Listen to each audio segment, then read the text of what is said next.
One of the reasons children have a high resiliency is because they're in constant creative mode. You can kind of raise your voice to a child or give them a consequence, and within 2 minutes they're ready to hug and smile and go play. And one of the many reasons is because they have a very high creativity threshold where they're constantly thinking of what's the next creative thing that I can do to occupy myself. And that really releases a lot of those good chemicals, those happy chemicals in our brain. So one of the things that I have my clients do is go back to childhood and try to write down 3 to 5, 7, 10, 15, it doesn't matter.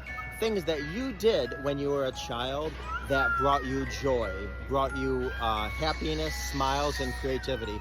Or like the baby behind me, maybe you were a sensitive child, and some of those raising a voice or what have you would dysregulate you and keep you in a place. Or maybe you came from a family where there was a lot of toxicity and abuse and yelling and destruction in the home.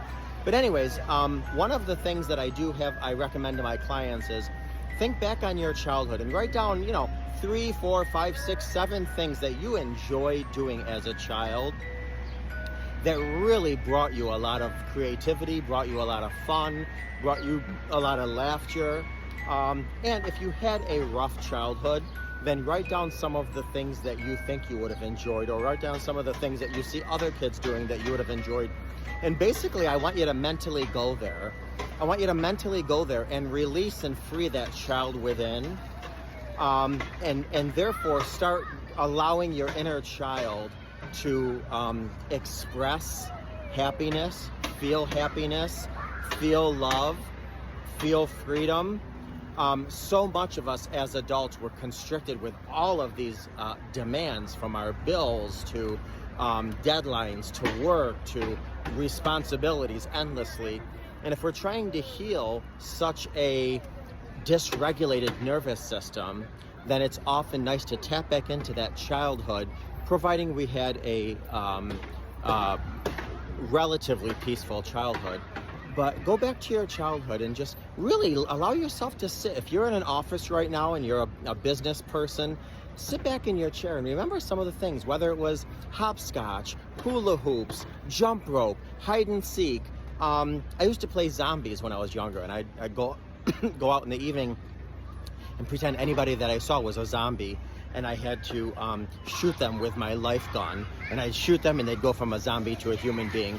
And sometimes if I'm feeling whatever it is, I'll just sit back and I'll go back to those days, and I'll close my eyes, and within, 40 seconds, I got a big smile on my face, and sometimes my heart is fluttering, and it's like, it just kind of wakes up that sleeping child within. So that's what I would encourage you to do today. Do what you can to wake up that sleeping child within, and that, dormant, whatever you want to say, and that child will open up and bloom and bring you, even if it's temporary, some joy, some happiness. And then anytime you need a quick fix of happiness, quickly go back to that moment that brought you most joy when you were reflecting on your childhood. This not only helps with some inner child work, but it also helps dysregulate your nervous system. If you're ever in a situation where you're dysregulated or upset or anxious or stressed, you immediately go back to that time mentally in your childhood to give you a little bit of peace and relaxation.